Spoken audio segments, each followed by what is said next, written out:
Good evening, YouTube and Temple of the Adversarial Forge. This is Palm again.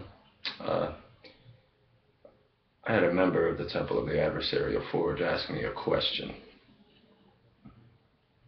Now, the question, and I am paraphrasing, the question basically was, are the spirits that we work with destructive in both this physical world, that of Malkuth, or are they merely destructive towards us spiritually to refine us? I guess like the refiner's fire is where he's coming from with this. Now,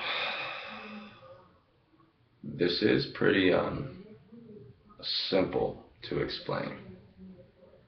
But in order to understand it, you've got to be broken of the Christian social construct, the duality of good and evil. Alright? And we also have to remember that Christian propaganda doesn't lie merely in Christianity. I mean, it's packaged well within Wicca and Buddhism and other things of that nature. One example, let's use Wicca as an example, okay? It is a nature religion, they say. Now, I was part of a Wiccan coven, and I became ordained as a high priest of a Wiccan coven. Now, behind closed doors, me and the high priestess worked with more chthonic entities. Lucifer was the patron of our coven.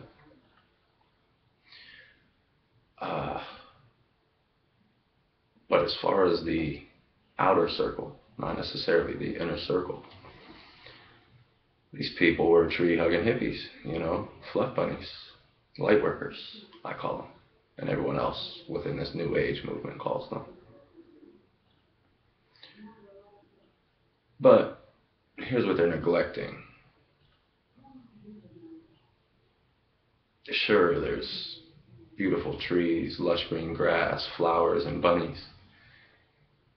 But there are also jaguars, there are cougars, there are lions and beasts of the field that will devour you if they're hungry at any chance that they get. There are cyclones and tornadoes and whirlwinds, there are earthquakes and volcanoes. There is night as well as day. Whenever a light is shined, a shadow is cast. These things are not mutually exclusive, they are mutually dependent. So, are these spirits, these energies, these forces destructive within the world? Some of them are, yes. Are they destructive in the spiritual realm towards us? Some of them are, yes. However, it's circumstantial. There's other points in time where these spirits might be more creative in nature. In both spiritual terms and within nature. I mean, tornadoes manifest like spirits, for instance. They're not always wreaking havoc on the earth plane. Okay? Now, just because we don't see them doesn't mean that they don't exist. Just because we don't see a tornado every moment of the day does not mean that the force of that tornado is not ready to unleash itself upon the earth. So this is kind of how you need to start looking at spirits. You also need to remember that when a tornado, a cyclone, a whirlwind, an earthquake, whenever something is destroyed, okay, there's destruction involved. But, I gotta be honest, when I look at the human psyche and someone's run-down business gets destroyed, they're getting an insurance paycheck and they're rebuilding. You know what I mean? So, is this destruction evil? No. It just is. It's a force in nature.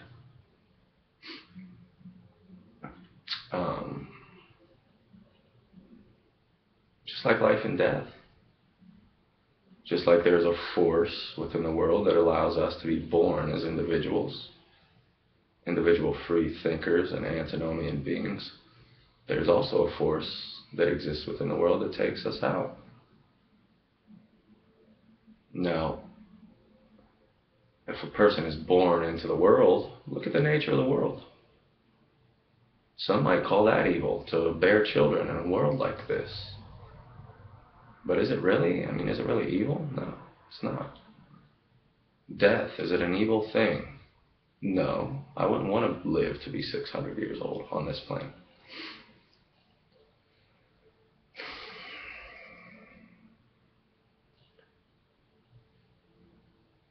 Don't think in terms of a Satanist. Don't think in terms of religion. Think in terms of what is and what works.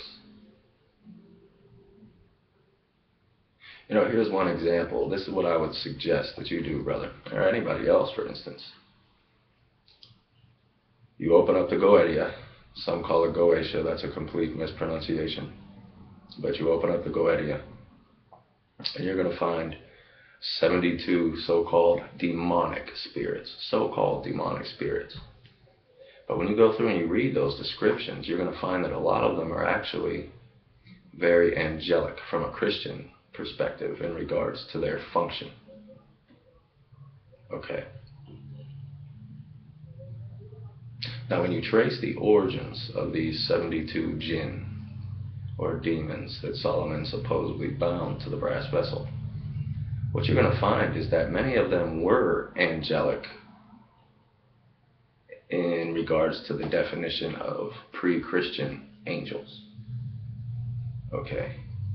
Because the whole angelic mythos has evolved from Sumerian religion.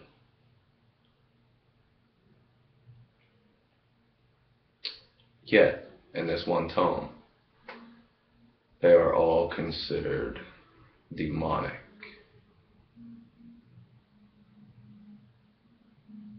Now, don't think in terms of absolutes.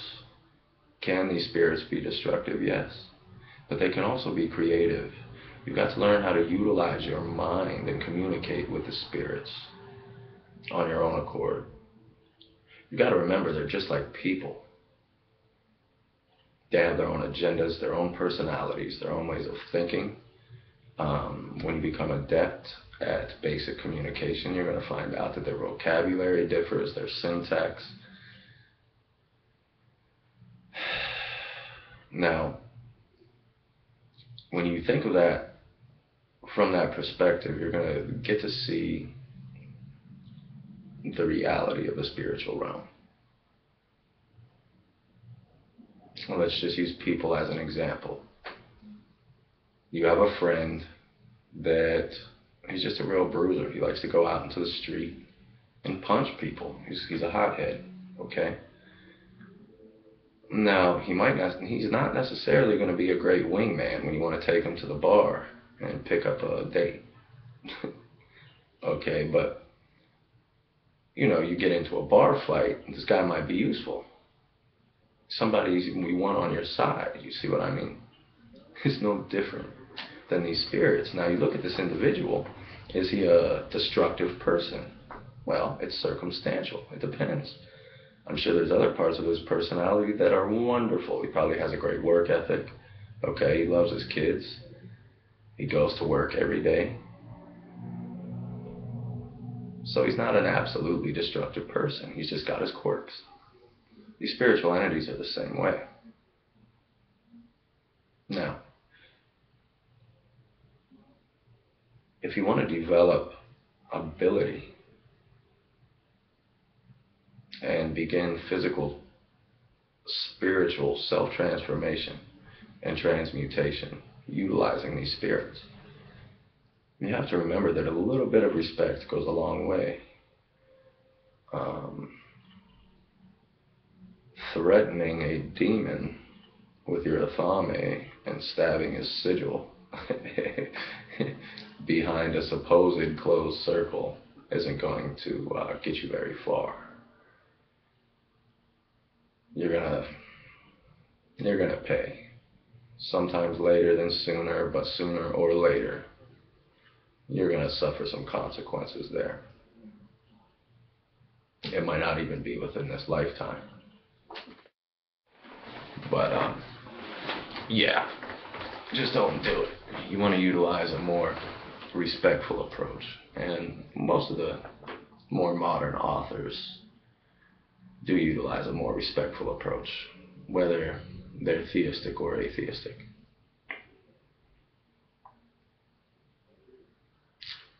Now, destruction. You were asking specifically about destruction. And like I said, when a tornado or a cyclone goes through its environment and destroys something, that's basically wiping the slate clean so that things can be rebuilt. Sometimes that will happen on this path. As a matter of times, more often than not. At first, it will seem as if your life is being hit with a wrecking ball. And that is where faith and devotion come in. Not just to your gods and the spirits, but in yourself. Faith in your own higher intellect to get you to where you need to go. For instance, I'm going to just explain this. Really quick process here. Our goal, for instance, is magical empowerment. Now, first of all, I'm going to do a destructive ritual to basically destroy all that stands in my way. So I might summon Tiamat, okay, to purposely destroy that which stands in my way. So I have a clean slate, something to build upon. Then I might call upon Enki or Ea to help me develop my magical power, my sorcerer's power. Now, the operation is done. We've wiped the slate clean. We've done a productive working to rebuild. Now, you might go into the ritual chamber next time and just feel complete emptiness, complete void, no spiritual contact whatsoever. And you might panic. You might start thinking, well, did I upset this God? What did I do? Because this is not only not working, but I'm regressing. And then what happens is you sabotage yourself, because now you're automatically locking on to this desire again, which brings the sorcery back, okay? Because the concept of detachment when it comes to sorcery is very important. You need to invest every ounce of belief, will, and desire within the circle so that the desire no longer exists. And that's when it tends to manifest. So you're automatically self-sabotaging by doing that. And it's a knee-jerk response. It's a mistake that a lot of neophytes make. Now, we can look at it as this entity is destroying our potential, okay? And we can throw in the towel and whine because we think we're going through the dark night of the soul. However, that may be the very thing that motivates you to start doing more practical exercises to develop your magical abilities. Maybe when you're not feeling the presence of the spirits within the room at all anymore, maybe they're telling you to get out of the circle and put in the flight time to develop your own sorcerer's power. Do your visualization and anti-visualization exercise. Do your meditations on a daily basis. Practice gazing into sigils and activating them and gaining basic contact with spirits. Study the tarot. Figure out how these symbols speak to you within your own mind. Start keeping a more thorough dream journal. You know, start doing things on your own to actively give the magic you do an outlet to work. That's the nature of these spirits, really. They're not destructive. They just are. Just like I can't call a tornado evil. It just is. Okay? Now, flat out evil from a Christian lens concepts can be applied for positive ends. For instance, vampiric spirits, succubi, they can be used, of course, to drain others of prana and life force. Correct? Of course I'm correct. That's what they're for. But if you start shopping around and talking to different familiars of Lilith, you can find a vampiric spirit that can just as easily go and draw sickness and illness from a person for certain offerings and certain payment. You see? So even these seemingly merely destructive forces can be used in a positive way. The thing is, you got to learn how to read between the lines and use what's up here. Okay? Think. So the answer to your question, yes, they are destructive on the earth. They can be. Yes, they are destructive spiritually to help refine self. But they are also creative. Because anytime something is destroyed, you've got to rebuild. And I just mentioned this recently within the Forge, a demon, Hashem more specifically, told me there is no manifestation of your will outside of being a complete enemy of God. Every circumstance that is not of your will should be hated and destroyed. Does that make you an evil and destructive person? No. It just means you're not happy with the hand you're dealt. Okay? You think the house dealer's got an ace up his sleeve somewhere, So you're going to pull out your deck of cards instead. That's all it really means. So get the duality out of your head altogether. Don't think in terms of creation or destruction. Think in terms of personal empowerment at whatever cost, by whatever means, as your morals dictate, of course. Now, with that being said, I'm going to sign out. I don't want to run my mouth too long. Infernal blessings, brothers and sisters. You have a great evening.